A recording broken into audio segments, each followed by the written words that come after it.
Welcome to the Biotech Startups podcast by Exceeder. Join us as we speak with first-time founders, serial entrepreneurs, and experienced investors about the challenges and triumphs of running a biotech startup, from pre-seed to IPO, with your host, John Chi. My guest today is Cyriac Roeding, founder, investor, and CEO of Earli, a company on a mission to transform cancer into a manageable condition. Using innovative gene therapy approaches, Earli's technology forces cancer cells to produce a synthetic non-human biomarker, overcoming the limitations of relying on naturally occurring biomarkers that cancer may or may not provide. Cyriac is a serial entrepreneur who loves challenging missions that move the world forward. As a founder and investor, he has created and supported ventures at the intersection of the physical and digital worlds, including investing in leading startups like OpenAI and serving as CEO of Shopkick, which was acquired for $250 million by SK Group, a Fortune 100 from South Korea. His current focus, Earli, has raised nearly $60 million from top investors like Andreessen Horowitz, Khosla Ventures, Perceptive Advisors, Kazan Capital, Sands Capital, Mark Benioff, Menlo Ventures, and Zen Fund.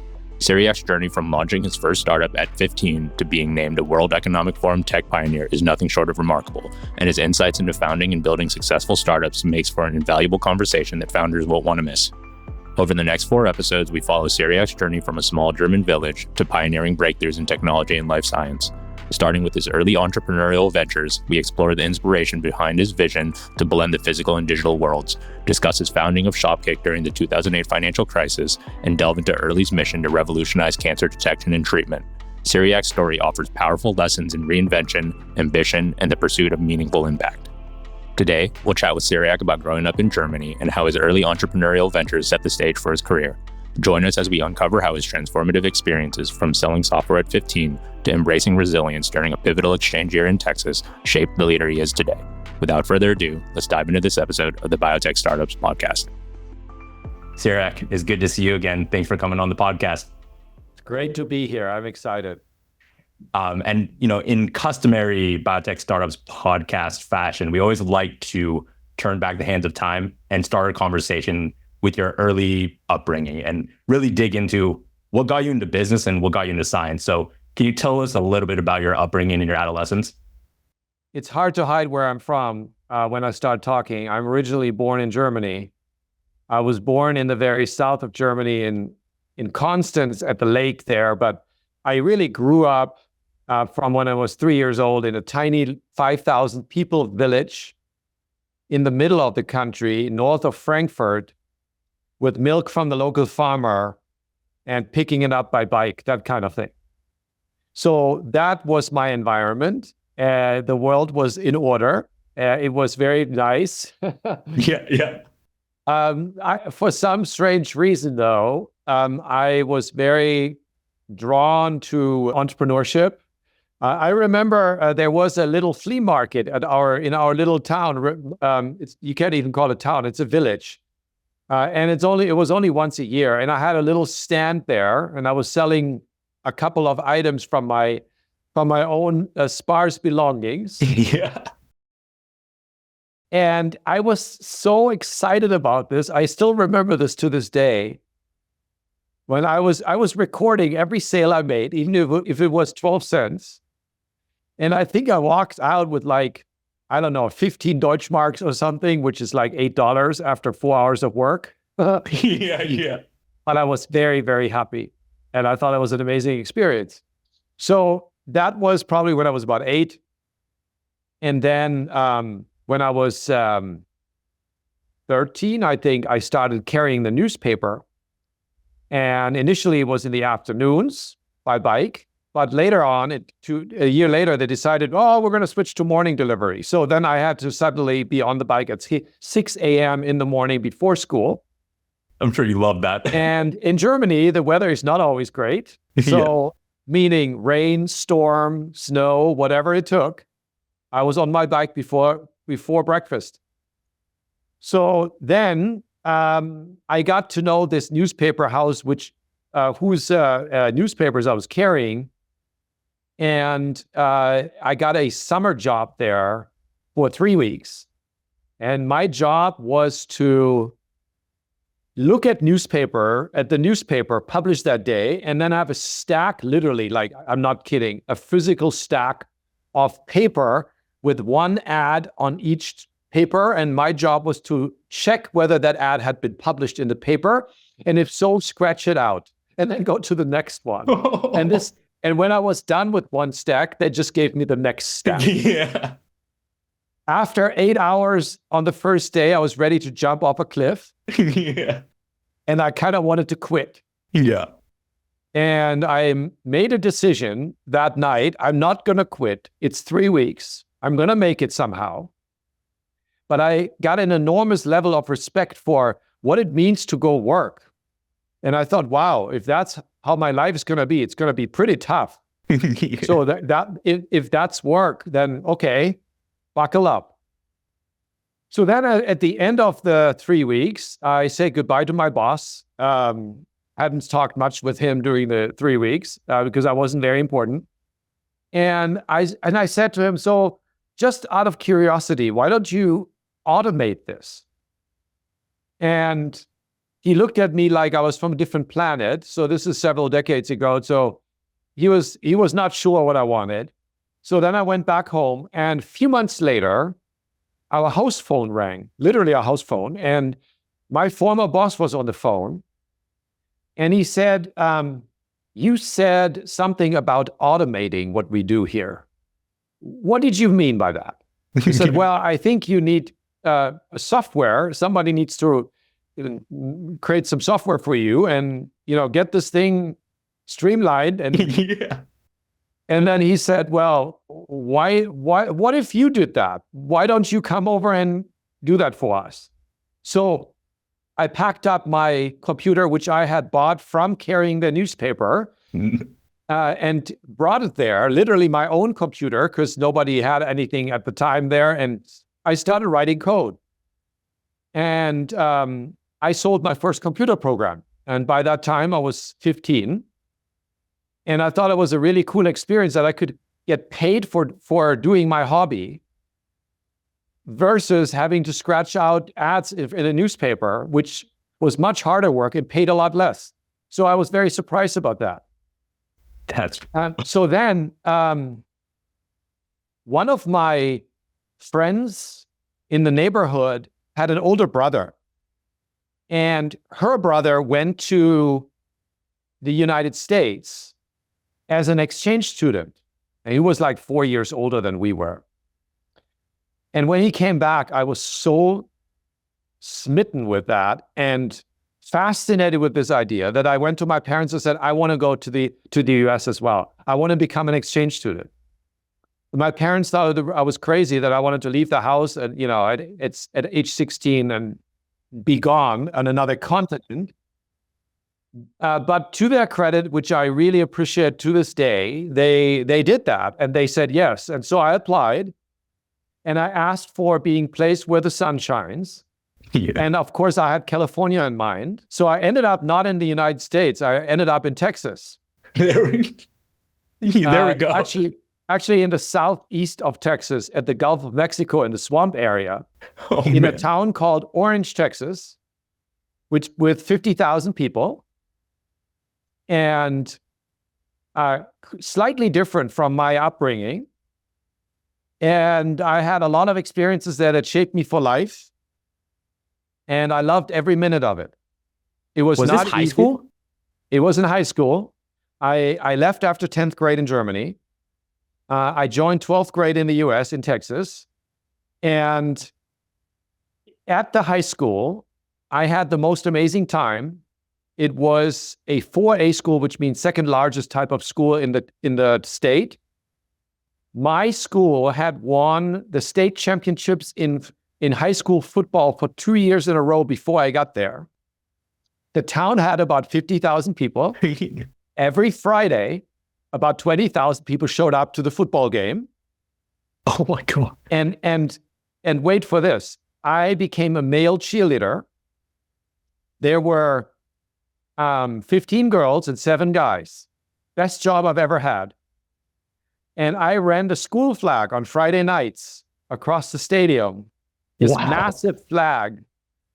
of, I don't know, 10 by 10 feet or something across the stadium. And I also joined pop group, and I joined choir and student government. It was amazing. Wow. So now I need to maybe preface this a little bit. I was an outsider at my German school in Germany. I was being bullied pretty almost daily, I would say. And there were several reasons for that. One is, in Germany at the time, you couldn't really be popular if you had good grades. So that was one factor. You were kind of the know-it-all that nobody likes, right? And to be honest, I think I totally fell into that role and acted like that too. So not likable, and from that point of view, not good at sports. And then I had a skin problem like called dermatitis, which gave you red spots, non-contagious, but didn't look great. All of this together, you got the perfect package. So I actually escaped to Texas. And when I look back, my life began in Texas. That's so fascinating. That's like incredibly fascinating. I became very attached to this country. It was a very important moment in my life because I decided to push the reset button when I got here, to change everything about how I acted with other people. I built the first real friendships. I had an amazing time at the school. Now, at home, it was a little different. My host family, he was 72. She was 43. They had just been married for 3 years, and they already had marriage problems. Oh, man. And I was the kid they didn't have to help them solve their marriage problems. Not ideal. Yeah. So they also had much more money than what I was used to. And maybe that's not even true, but in Texas, the dollar buys you more than in Germany, I guess. But the house was big. It was this big house. And I will never forget, John, the thick carpet. They had this thick carpet. Everything felt very luxurious to me. And there was this big room that I had with a king-size bed, and they bought me my own stereo. And I had a bathroom with 2 sinks for myself. Here's the problem. There was no love in the house. It was cold. And what I found after about 3 months was that they were alcoholics. And I was 16. I didn't know what an alcoholic was. So it took me a while to figure this out. But when the bottles of Canadian Club whiskey, the gallon version of the bottles, went by pretty quickly within like a week, on a continuous basis, and they were starting, the first windows got smashed at 1 a.m. because they were fighting, and they were telling me all their marriage problems. I knew that I had to change my family. And so I was basically 16 years old in a different country, and at the time, calling your parents meant paying $1 a minute for the phone connection. So that was not an option. And my organization that I was traveling with there officially was responsible for me, but the local representative couldn't find any family, nor did she. I don't know how much she tried. I don't want to impose on that, but she didn't come up with anybody. I just certainly didn't live with her. And so I moved in with a friend for about 6 weeks. Very kind people.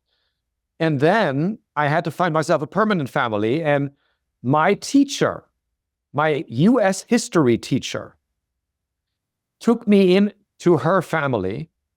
They had 7 children. It was 2 marriages coming together. 3 of them were already out of the house because they were already adults. There were 4 other children. They had no space in the house. They had no money, and they still found a little room right next to the kitchen for me. And the family was, let's say, lovingly dysfunctional. Yeah. And to this day, they're still my second family. And just a month ago, I was back in Texas to visit with all of them. It's amazing. Right before the election. And you can imagine what an interesting conversation we had in Texas, me coming from California. So very interesting, different world for me. I learned a lot. And I think I defined a lot of who I am there. And then I had to go back, John, and interesting, or sort of very frustrating for me at the time. Germany had 13 years of school, and I had just finished high school in the US. I graduated with a tassel and a gown, the whole thing.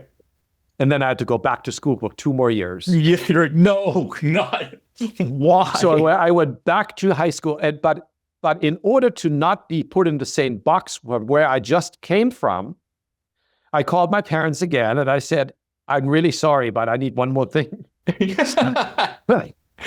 Cyriac, why? Why? What is it this time? Yeah.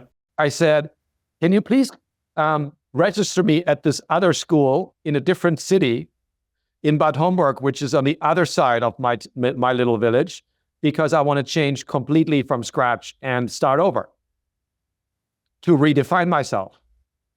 And they thought I was crazy. My mom said, you are crazy. It makes no sense. But again, to their credit, they actually did that. It was very, very important because once again, I could press the reset button in Germany too and start over. And I had learned so much from Texas. I built friendships. I had the most fantastic 2 years. And I have friends to this day from the German high school of 2 years. So while I was in high school in Germany, I became a programmer for Hewlett-Packard.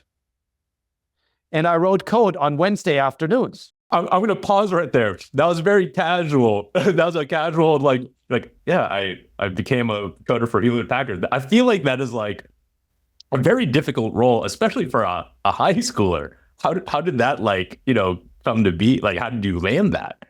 Well, I had my brother-in-law, who was not my brother-in-law at the time.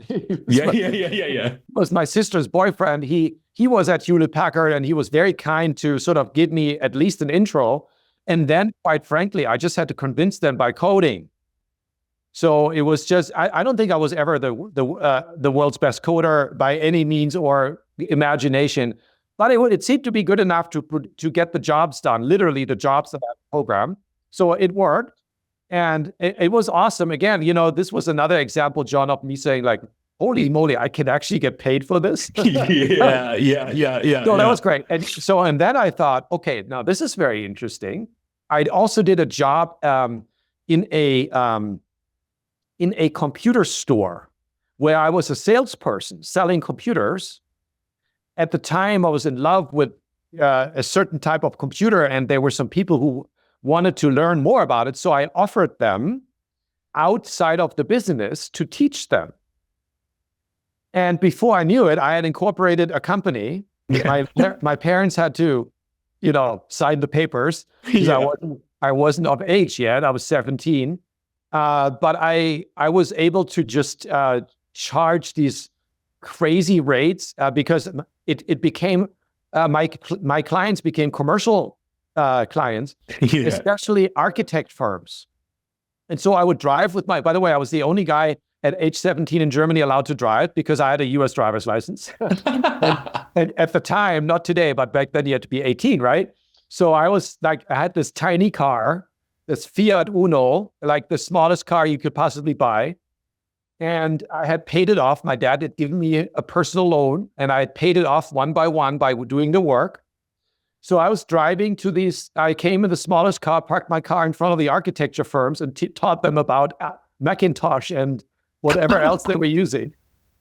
That's amazing. And the funniest part was that then I was starting to write invoices rather than be an employee, right? Yeah. And I suddenly was writing invoices for like $100 an hour. And I was in high school. And it was kind of cool. So it taught me a lot about what's possible when you know something that other people don't know or need, That's a stark contrast to the full day of work at the flea market and doing the newspaper work. You're like, $8? I've been working here all day. No, but but I was super happy about the $8. I got to tell you, I will never forget. I thought it was awesome. Yeah, but the newspaper job, that was actually an extremely valuable lesson because I never wanted to do that job again. And so it kind of taught you taught me about how useful it is to know something that other people want. Absolutely. And then you suddenly do what you love and somebody gives you money for it. That's pretty amazing. That's exactly the same feeling I had because when I was growing up, I was doing jobs like working through high school, and one of my jobs was to basically pick up not garbage, but basically just like picking up like wood scraps and take it to the dump. Yeah. Yeah. And also just like that, just like doing that hard work, like all day in the sun. Yeah. It just makes you realize how lucky you are to be able to be in like, oh my God, a room at a computer.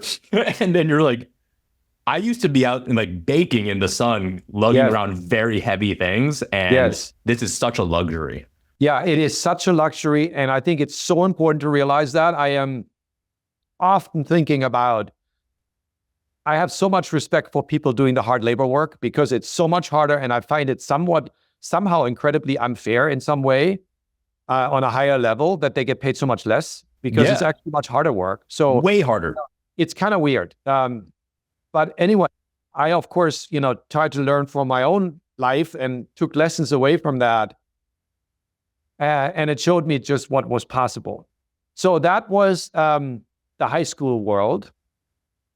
And one of the fun thing during that time was that when we did our Abitur, which is the German graduation thing, it's a big thing because the tests are very difficult. Think of it as a final major exam that takes a whole week, and it makes up about, I would think, like a third of the entire GPA.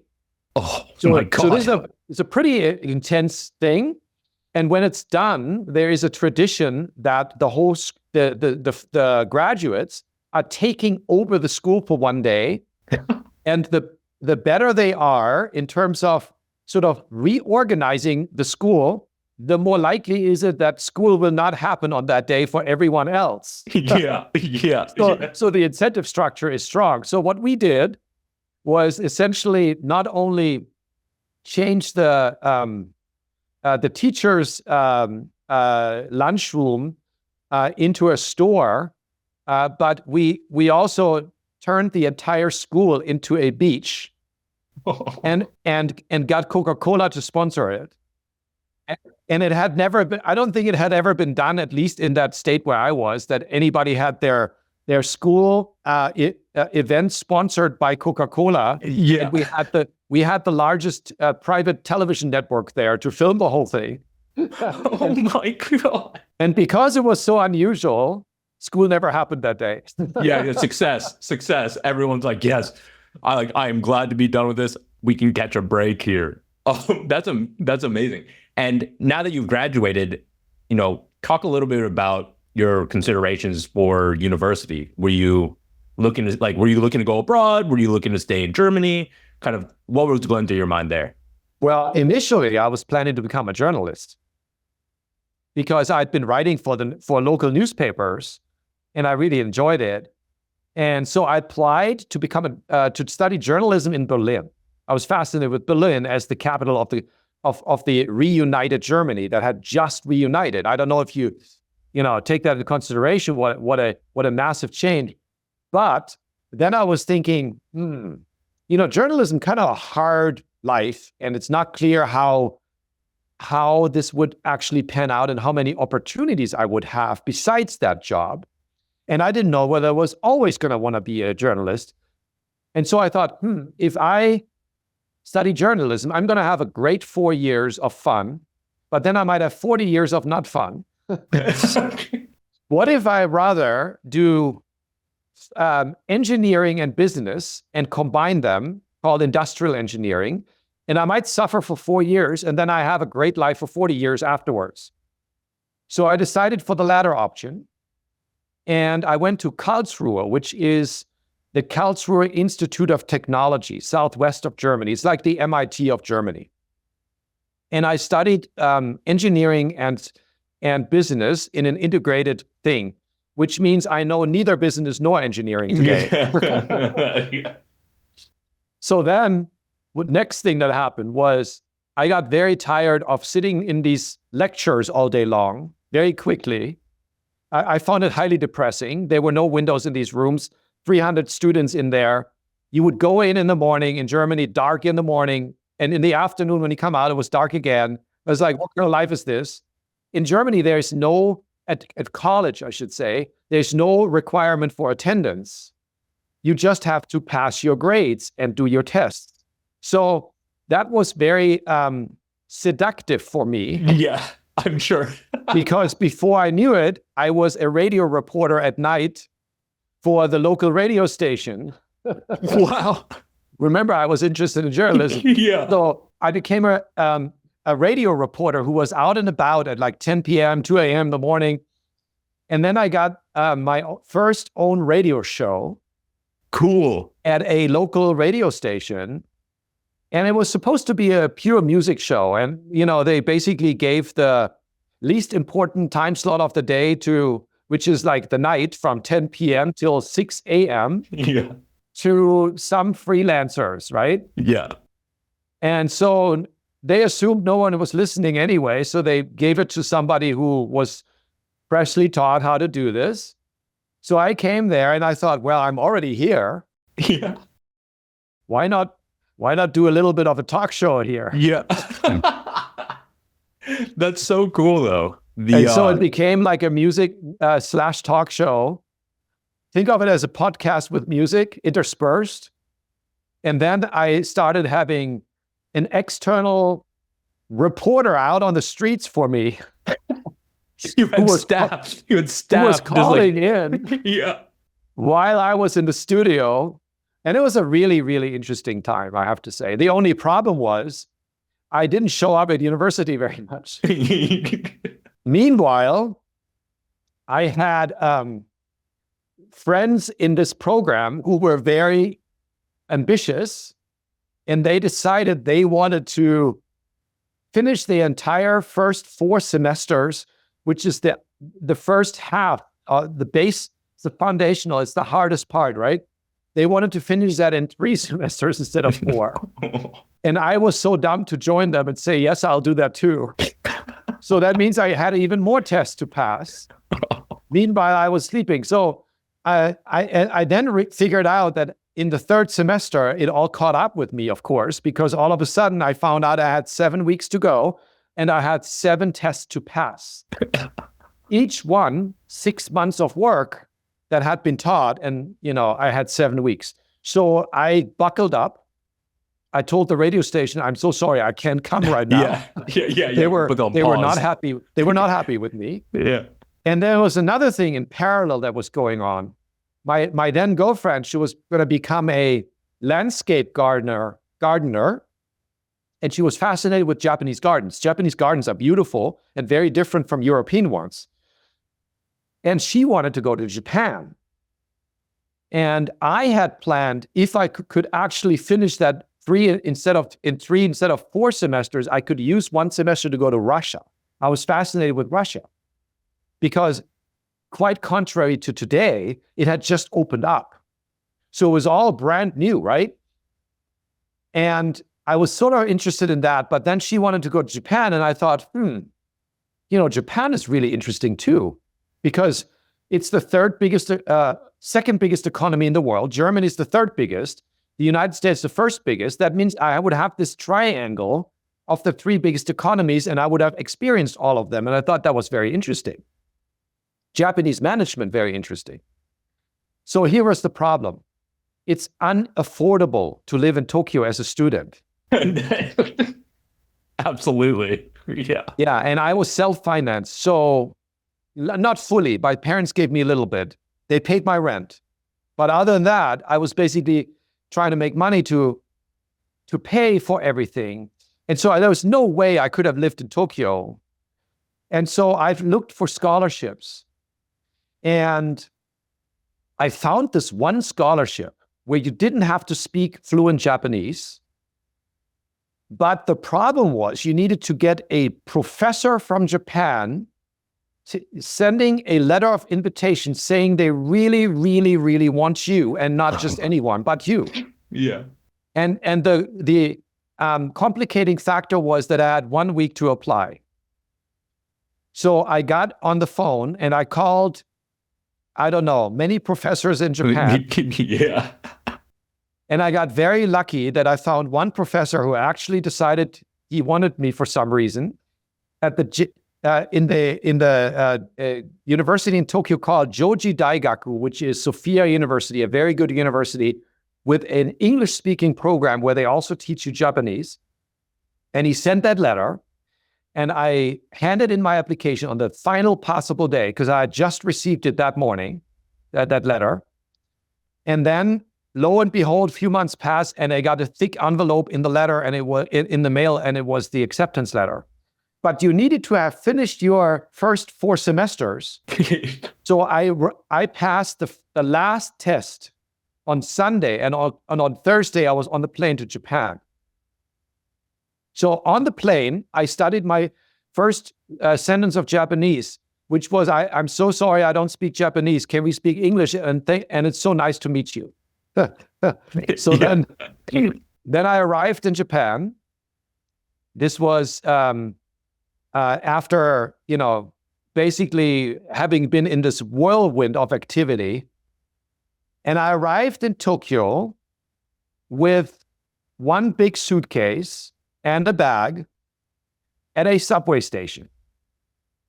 And that's where I met my host family that I was going to move in with. Wow. Like most important things, they happen at subway stations in Tokyo. So I met them at a highly frequented full subway station, and we sort of figured each other out. And then I went on the subway and drove home with them and moved into their apartment. It was a young couple. They were super nice. They had a small apartment on the outskirts of Tokyo in Nishikasai, on the southeast side of Tokyo. And my room was so small that during the day, I had to roll out my futon, my tatami mat, so that I could stand in my room. I mean, it's Tokyo, right? Everything is much smaller, but it was a wonderful experience. It was incredible because, as you can imagine, almost everything in Japan is the opposite of what we've been taught in terms of cultural values.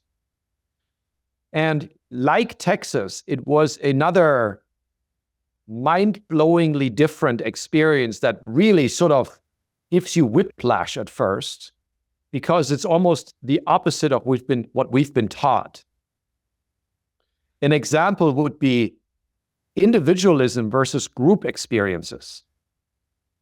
The group matters much more than individuals in Japan. While you and I, have you been raised in the US? Yes, but my parents are immigrants. Yeah. Okay. So you probably have both value systems. Bit. Yeah. From Asia as well as from here. Yes. But I didn't get any of those Asian values. So for me, it was like, we were all taught to be individuals, stand up for ourselves, be strong, right? Yep. Now you're in Tokyo. And if you like, I can tell you a little story here. Absolutely. So I'm sitting in my Japanese English class. In my Japanese language class. Very difficult class, lots of tests, almost every day. But the grading was very hard. The scale was such that you needed 97% to get an A. Cool. So anything below 97 was already not an A anymore. And it mattered to me only because I needed to transfer all the grades back to my German university program. So the grades mattered, but they had a very different grading scale. So that means getting a slightly less than 100% would have already meant an average grade here back in Germany. So I really needed to make an effort to get these A's, right? So one day I got a test back and it was clearly misgraded. There were errors in it.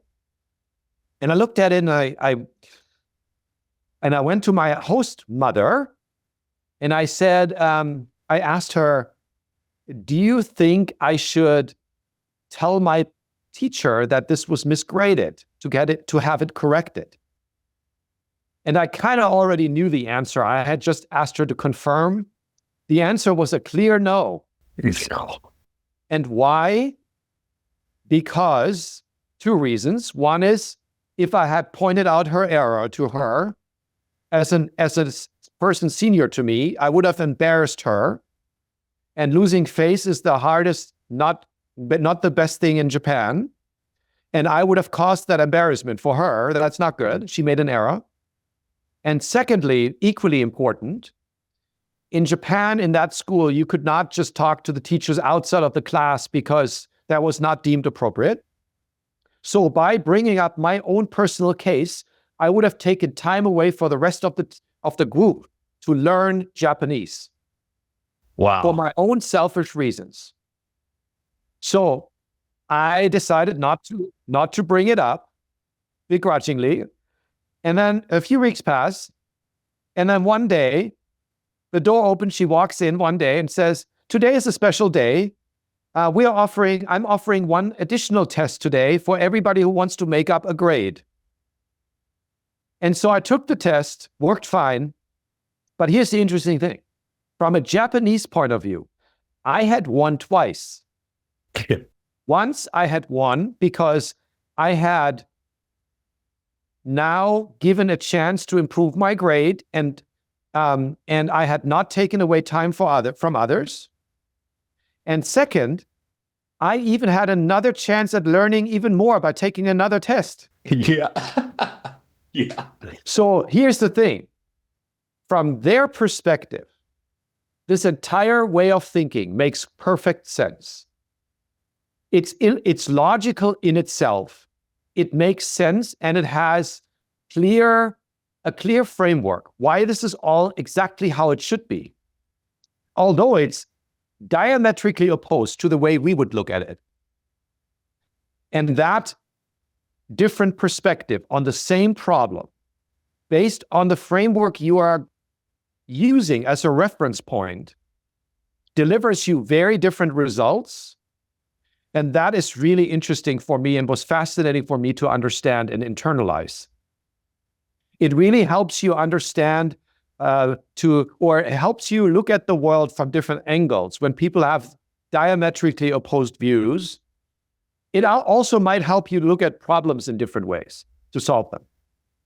That is like an incredible, experience, one that I kind of envy, honestly, because I think sometimes, especially in the sciences, you can kind of have this tunnel vision and you're looking at the problem the same way all the time. And you're just like I'm making no progress. But like that, I've noticed this kind of like throughout kind of like your upbringing, this change of context, like putting yourself outside of what you're accustomed to, just gives you that reset and like that clear eyes, and really gives you the opportunity to, one, redefine yourself, but also redefine the problem if it's a problem even to begin with, and then just take another stab at it and see if you can solve it in a different way. And I think also too, something that stands out to me is the varied experiences that you've had kind of business-wise, and learning on the fly, kind of like the foundational elements of building a business. So you're talking about writing your invoices for the first time.